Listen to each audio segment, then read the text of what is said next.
This is a quick look at the game Little Bighorn, the Victory of Sitting Bull by International Team Games from 1984. You see here the 8th turn of a 16-turn game of the historical scenario, and you can see the Bighorn River running through the game board there. You can see the yellow spot marking the Indian encampment, and then you can see various counters representing different Indian tribes, and finally 3 companies of 7th Cavalry there and half a company of 7th Cavalry there. So this game plays out quite historically with the historical scenario. The 7th Cavalry come on here and here at the beginning. One column with Custer go up here. One smaller column with Reno and Scouts go up here, and the Indians are confined to this side of the river until Custer decides to come down from the hills, or they kill all of the Scouts. And then these 3 companies come on game turn 8. Oh, sorry, we're on game turn 9 actually, so they came on last turn. And if any of the 7th Cavalry survive, it's an army victory. Otherwise the victory goes to the Sioux. That's a quick look at the board, and a quick synopsis really of the historical scenario. It's going to be a massacre.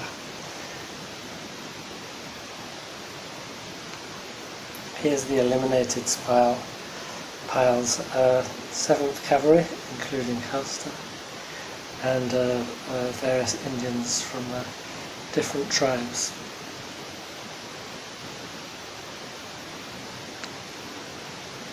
Here is the setup of the Indian camp for the start of all 3 of the scenarios.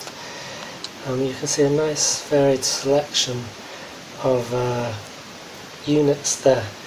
I'll just take this moment to give you a quick look at the game board.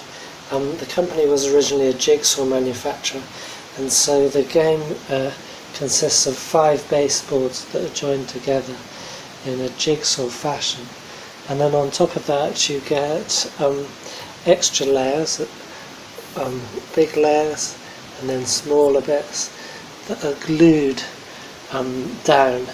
Now that means that it's difficult to take the board apart because some of the glued parts overlap on other boards. I bought this game second hand quite cheaply. It was rather sort of damaged. You can see it's quite warped. So it's an old game, and most copies are for sale for upwards of about €80, which is expensive for basically a simple, quite light game like this. But you can see you get a beautiful effect with these 3-dimensional boards, and it's very fitting. There's rock escarpment here. It's very fitting for this valley situation that we have.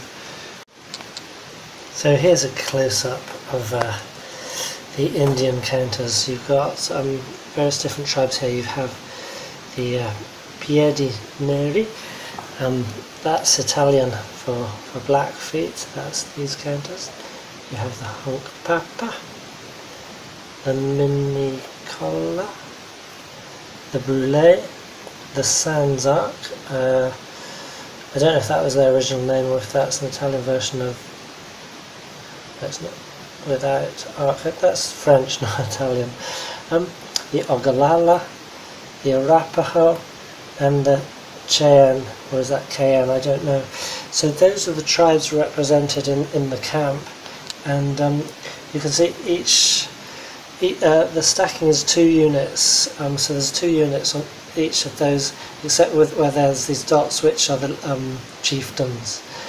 The chieftains are important because the Indians, although they can dismount and fire, they don't necessarily engage in skirmish unless they have a chieftain with them. So you need to kind of, the Indian tactics is to gather a whole load of men and try and throw them at one or two army units. Some of them will go and some of them won't, but basically you don't want to sort of just throw one or two and gain terrible odds, because the combat results table is quite punishing.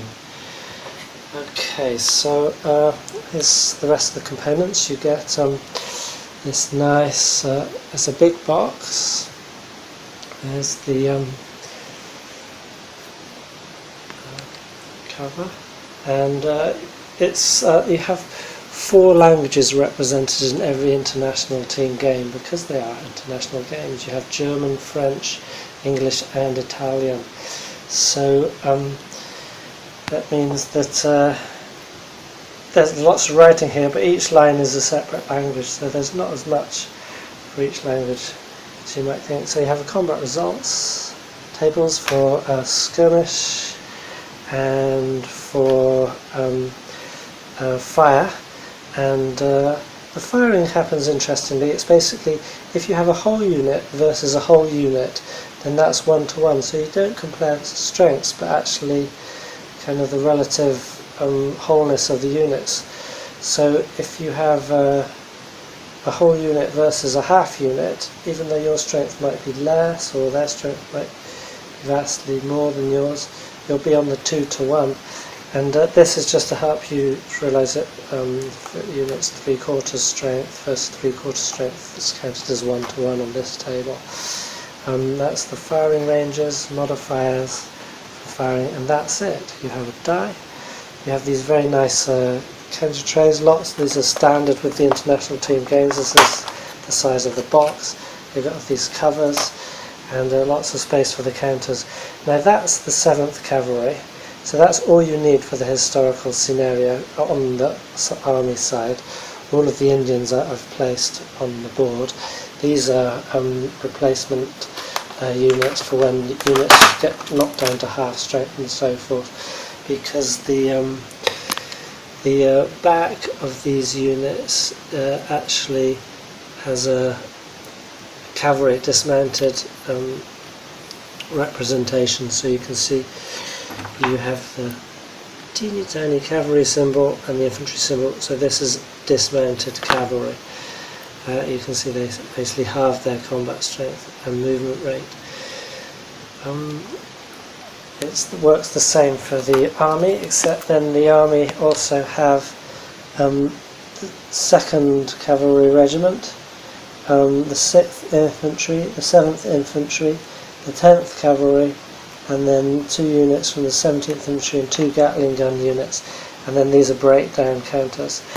So there's one scenario which will pit all of these against the Indians, and another one that will pit 2 regiments and some infantry from the regiments against the Indians. So you get a variety apart from the historical massacre. Then down here you have charge counters. The army cavalry can charge, and that's why they have an extra number in the middle there. That's the charge skirmish value. This is the normal skirmish value, because cavalry cannot fire. If they were firing, they would be like the dismounted Indians at 4 movement points and 4 combat. So yes, what I was saying, yes, you've got charge counters, and then on the back are smoke counters, which represents fired. Now the sequence of play is quite interesting, because firing happens first, then move, and if you fired you can't move, movement happens next, and then after movement you will do your skirmish combat. If you fired, you cannot skirmish, and if you then there's a defensive fire phase before your opponent skirmishes, before you skirmish your opponent, or vice versa, and you can fire in that as well, but then you won't move in the next movement phase, you won't fire in it. So you have to think carefully about what you're going to do. There's sort of quite a simple game. These are the rules. Someone kindly on request scanned them for me because my copy didn't have the rules. As I said, it was very cheap, second-hand copy. You can see I've already annotated because these rules have, especially here, there's terrible mistakes and misclarities. For example, this phase, it says placement of charged smoke markers. It's actually removing army smoke markers. Here they call it repositioning of smoke markers. Again, it's to remove the smoke markers. The Redskins, sorry, politically incorrect, but that's how the game calls them. And the army removal. Now that's a translation error, but also a lazy translation error, which is unfortunately par for the course for international team games. And then the other thing is that they have nice headings, but then they're talking about one thing, then they start talking about something else entirely unconnected, but it's a very important thing. And so you have to say, look, this is where this is movement, and actually the stacking rules come in here, and then also a bit of the stacking rules come in here, so there's nothing to sort of indicate it. So you need to help yourself by saying, alright, this is where ranges come in, this is an Indian penalty, or else you lose these little points buried in the middle of the rules. There aren't too many rules though. This is the rules, blah blah. And then these are the scenarios, and that's it. And like this is a big part of the rule sections, which just basically is determines how many of the Redskins or Indians are released for movement, because up till the fifth turn they're not all released. And again, you've got quite a big bit of room for just the Gatling guns, but essentially there's not a lot of rules. There's examples embedded in the rules as well, so a lot of it's taken up by that. So it's a nice simple game. You've just got to be careful that you don't miss certain things embedded in those rules. There's also this booklet which all the international teams come with, which gives examples of play, a listing of the unit types and their explanations. Again, terrible mistranslation. They say that's a combat factor and that's a combat factor. So what's the difference between the two? Well, that's in fact a charge factor. Could easily have been picked up in translation, but it wasn't. So nice examples of play to help clarify what they mean. These are all annotated from the rules. And then these are all the forces, the number of units of the various forces, and then that shows you how to stick the board together. So that's a typical international team fair. Quite simple rules. Normally that rule book would contain 4 other languages. Nice big box, plastic tray, unclarities in the English rules, and lovely board. One thing I would say though, which I find a bit perplexing, is such a lovely big thickly mounted board, and then these counters are really thin. Why didn't they cut nice big thick chunky counters to give that them a good feel as well? And they're small, but then that was the style of the time, 1984. You've got these small hexes, small counters, tiny writing on them. There wasn't even room to write down the name of Chief Sitting Bull. Was that Chief? Is he hung up? I don't know, you see. So it would be nice to have those things on there. Maybe slightly bigger counters, bigger hexes, slightly smaller movement rates.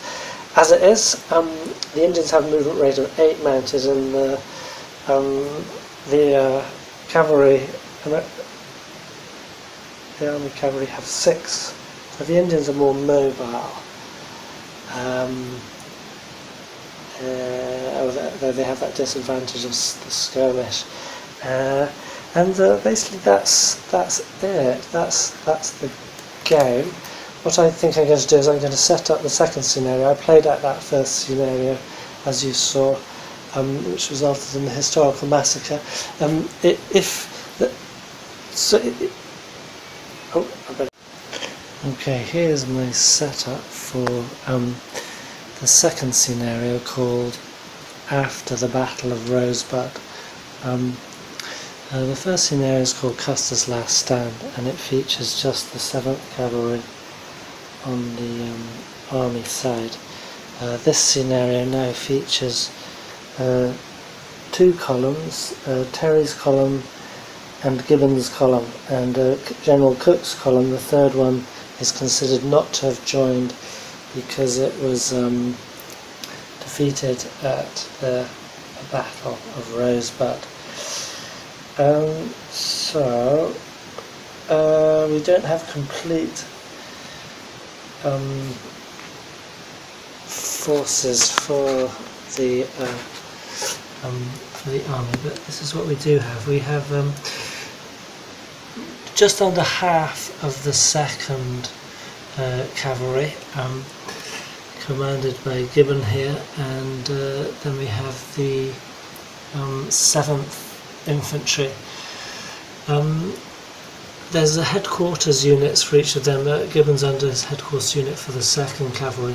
That's purely cosmetic, it has no effect on play. The rules state that each column has to come in a line like this, so it's going to take 2 and a bit turns to bring that column on. They are allowed to come on anywhere on the north. So if we have the Indian base camp there in the centre, the idea is that I was considering the other column, which is comes here on the east face. The question really is which side of the Bighorn does it come across on? Originally I was thinking let's have them both come on this side and they just meet and attack the Indians, but the most victory points here are gained for not for eliminating Indian units, but for destroying base hexes, these yellow hexes. So in fact that's really the objective, is to burn and destroy the camp. So hence this column, which is Terry's column,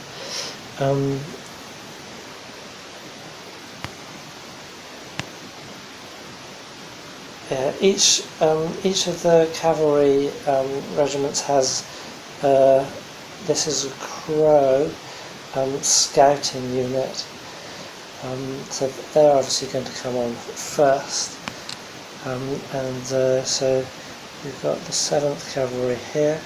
That will be the first turn's entry. We've got the rest of the 7th Cavalry here. There's Custer, here's Gibbon, and he's following up. That will be on the 3rd turn with the 6th Infantry, a company from the 17th Infantry, and there's a company of 7th Cavalry at the rear as a rear guard. And Gibbon's also, Terry is standing on 2 Gatling gun units. They're not very strong, but they have a nice long range. So the plan is they will come on this side and move here, then down across into the valley and attack the base camp, whereas this column here will stop the Indians fleeing over the ford and guard the bluffs up here and join in if necessary. I'm playing in this game. Normally it just costs 2 movement points to move onto the river, so each river, the river's always like 2 hexes, covers 2 hexes, so that would cost 4 movement points to move across the river. But there was a remake of this game which I actually have the rules for, and they have the river taking a whole turn to move across. I'm going to work with that rule because I think it's going to make it more of an interesting geographical feature. Okay, I'd like to try and give an example of play here from the game. Without further ado, I'm not trouble the camera. Okay, so we start with the arm movement. Well, no, in fact we would start with the army firing, but obviously we won't be here on the first turn. The cavalry has 6 movement points, 1, 2, 3, 4, 5, 6.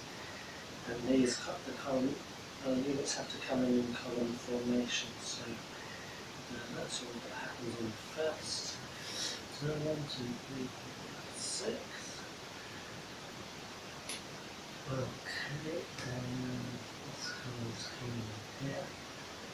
Now, normally on the up to the 5th turn, every 2 turns, so the 1st, 3rd and 5th turn, you would roll for the Indian. Okay, so these have movements of 4 because they're infantry, so they won't be coming in this turn. So normally you would roll for Indian. No, sorry, you will do it this game as well. Yes, roll for Indian activation. So we see how many units activated the first turn. You secretly choose a letter and then roll, and that shows you the result. So you have to show at the end of the game your opponent a letter, so you won't be sure on your roll what you're getting. So basically there's 90 units, and so it'll be a combination of those like 30, 50 and 10, or 20, 50, 20, or 10, 40, 40 on the 1st, 3rd and 5th turns. As it is, let's say I have A, so roll the 4, so I'm getting 20, 40 and 30.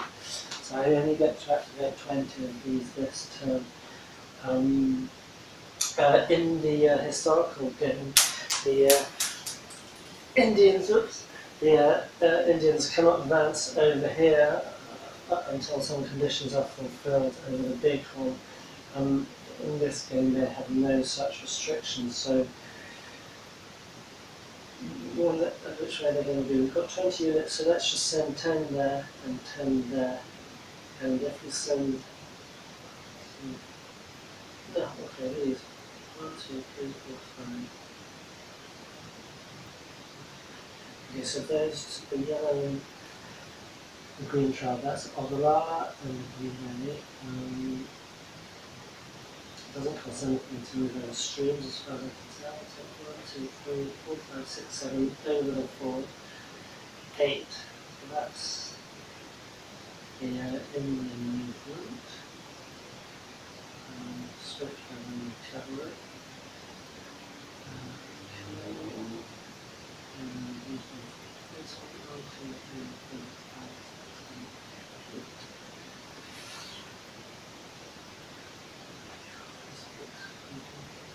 Okay, and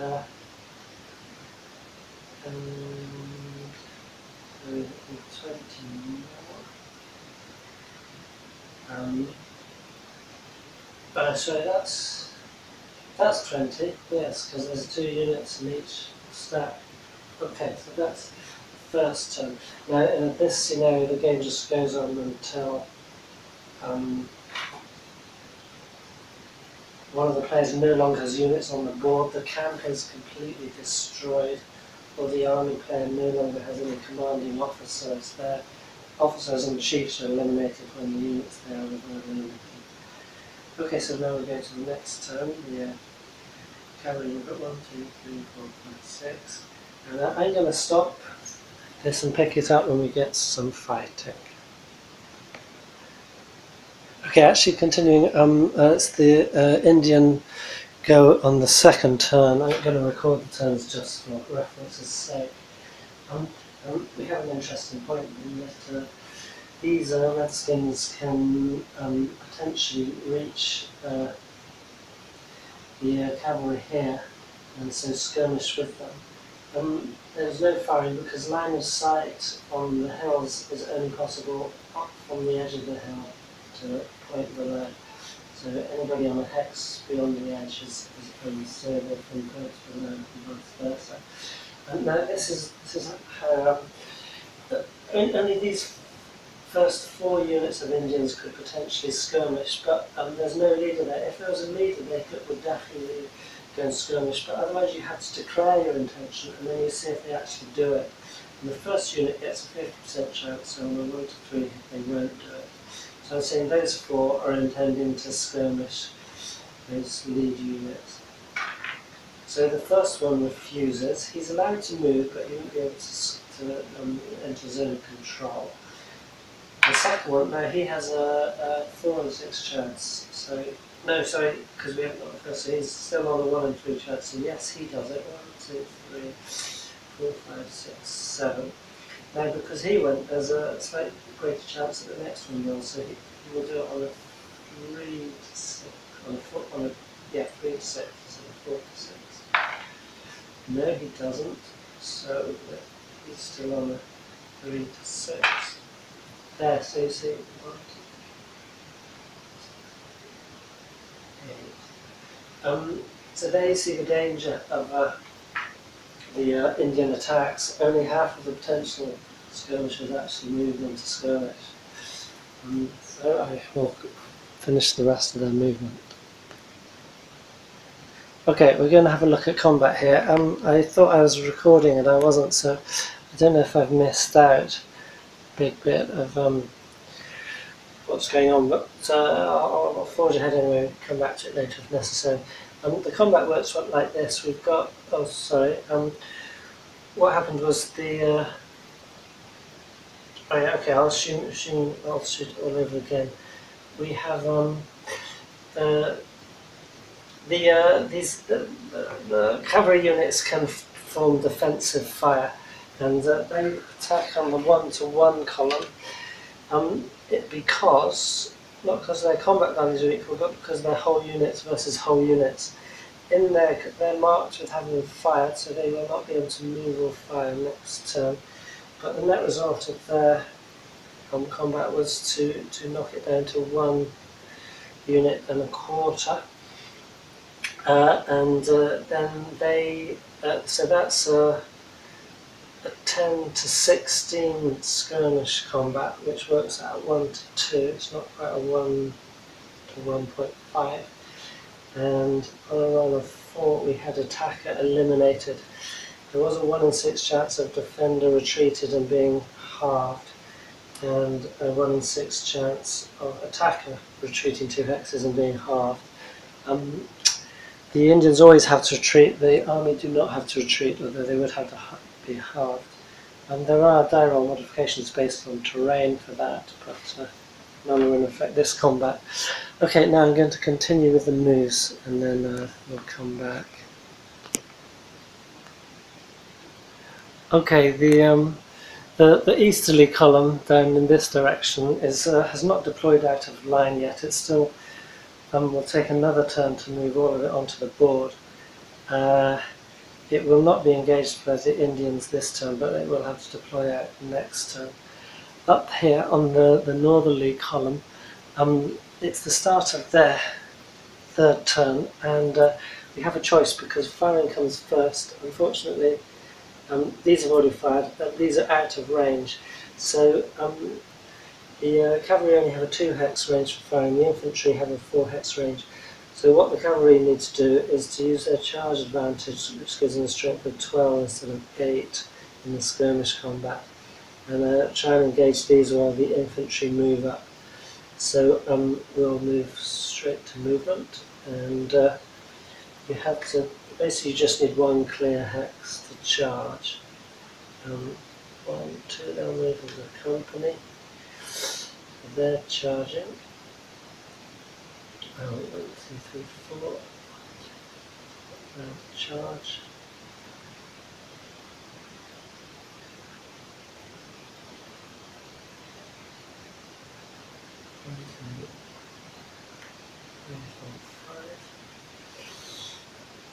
Then charge. Oh no, that won't be in this. Yes, I think that's okay. Yeah, that's charging then. Okay, and then Cuss, and then that's Gibbon, General Gibbon. 1, 2, 3, 4, 5, 6. Okay, so charges all round with the 2nd Cavalry, what there is of it in this scenario, and then the infantry move on. 1, 2, 3, 4, somewhat slower in the cavalry, and then the last of the infantry coming on here. Okay, so now we move to the, I think it's so the army moves, we put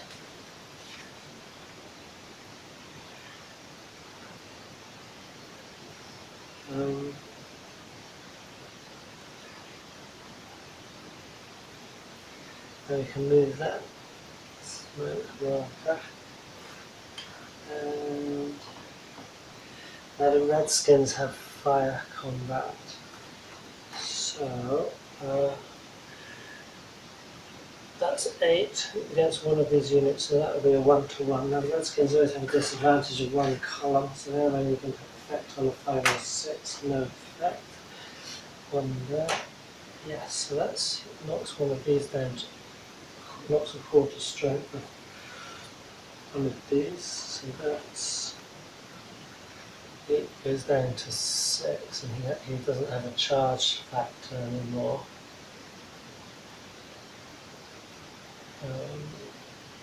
And then these two likewise, and one on 2 separate ones. Okay, we can. Right, he's going against the headquarters with Gibbons. So Gibbons is knocked down. Okay, so the in that fight, it turns out that the most the Redskins can do is knock a unit down by a quarter in defensive fire, so they will blunt the attack. In the same sort of exchange, the cavalry could knock a unit down by a half on a lucky 6, on a 3-4-5 by a quarter. So firing's going to blunt attacks and sort of whittle units down, but it's the skirmish which is going to eliminate them. Okay, so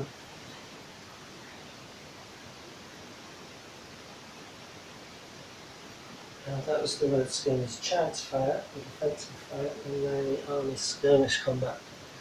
So what we have here is 12, because they're charging 212, so that's 24.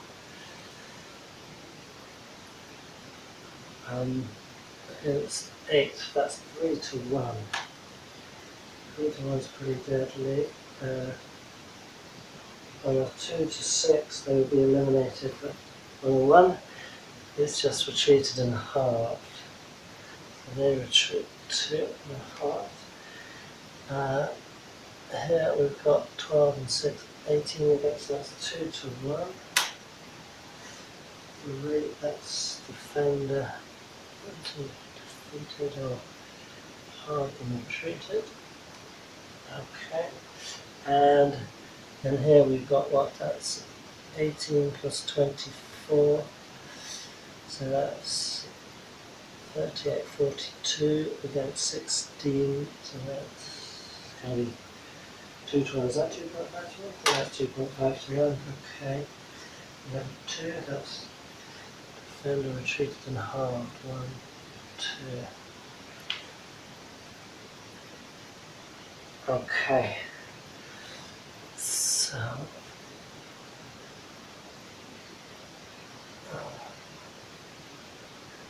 do I take those charge markers off? Yes. That's just to remind us they were charging.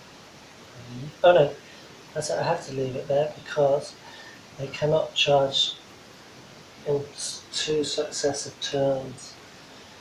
So that's to remind us of that. Okay. So now we go to the Indian movement and combat.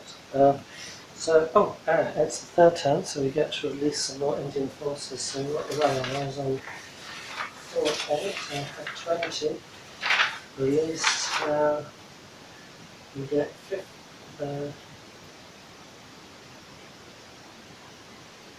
40 released, and then the remaining 30 on the 5th turn.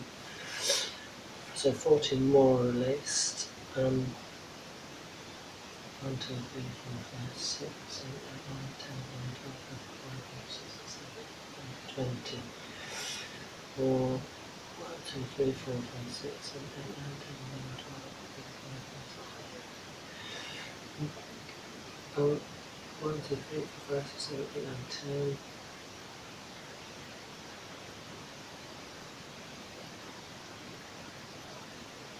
Okay, I can have one tray partially released. Anyway, these are going to move up. Mind you, it's difficult because the engines need to protect their camp, so the temptation is to go up here and wipe out this smaller force, but then they're going to need a lot of force to do that, and their camp will be undefended from the easterly column coming up here. Okay, so I think they'll defend a blocking force to sort of block the ford and slow down these units, and the bulk of theirs to engage cavalry further back. So I'll do those movements off camera. So the situation at the end of the third American-Indian turn is that the Yellow Brûlé tribe have retreated back across the ford, so they're bringing some of their wounded and decimated with them. The Mini Cola woke up and they're defending the waterline. They'll get a skirmish benefit, or at least not a skirmish detriment from fighting out from the impact of the water. And on the other side, the sands. Okay, I bonked my camera and it turned itself off. Okay, so yes, as I was saying, these are defending from across the water line. I'm just judge how that goes in. Okay, and these ones are still unactivated. Yes, the Hunkpapa have moved out, and they're going to join the Oglala down here, engaging Terry's column with Custer and the 7th Cavalry. So we move into the 4th turn, and it's army firing. There's nobody in range, so it'll be army movement. Now, I can just show down there. Now the Oglala carefully moved so that they will be out of cavalry charge range in their turn. They're skirting the wood here. They could potentially dismount and enter the wood. They get very good sort of. They cannot be skirmished in the wood, and they cannot be fired upon until they fire or are seen moving. So it could be a handy tactic, but on the other hand, dismounted troops are worth half. That's 4 points instead of 8 on their normal values. So, and that I think might be more of a sort of desperate defensive tactic. Okay, so I will move up the cavalry. Okay, so Terry's column with the Custer 7th Cavalry are deploying. Not engaging yet, they're waiting for their infantry to move up. So all of the forces are on the field now, but the infantry are going to take a while to move up. And over here on the northern column we have Gibbon's column, 7th Cavalry, 2nd Cavalry, and they've suffered loss of the presence of a company already. It's about 50 men by this game, and the cavalry are just forming a line here and waiting for their infantry to move up.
Okay, so the didn't realise I was filming there.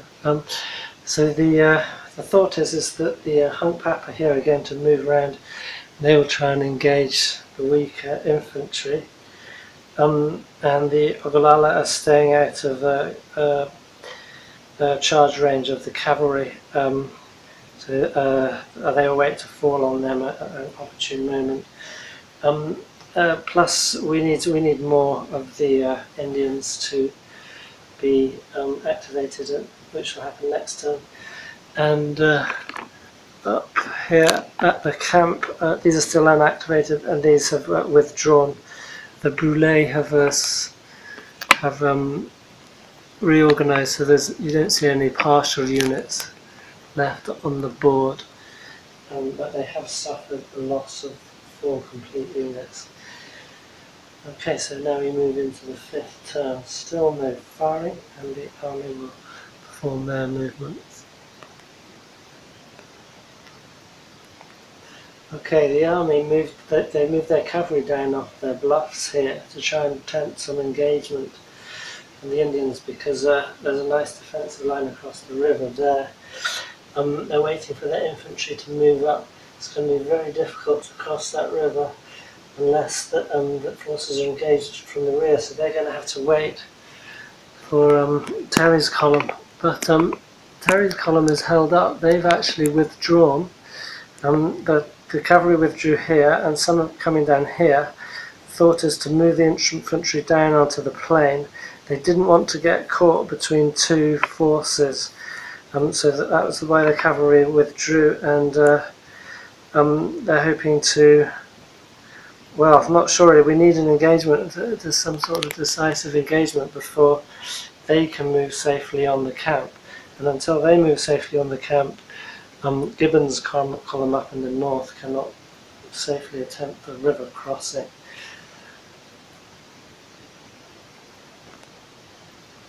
The 5th turn, and all the remaining Indian units will activate. Hunkpapa's massing his forces here, staying out of charge range. Ogallala and the Ogallala tribe are going to join them.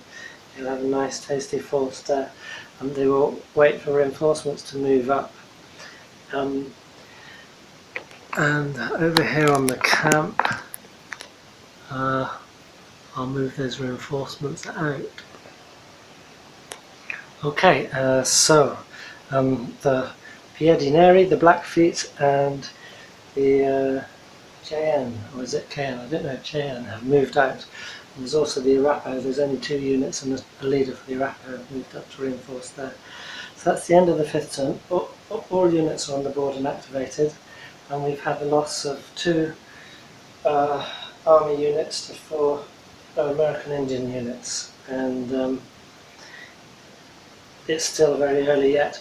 I think what I'm going to do is try and upload these videos. I'll roll them into one, and then we'll take it from there if anyone's interested in seeing any more of this playthrough. But otherwise, that's a sort of basic exposition of this game.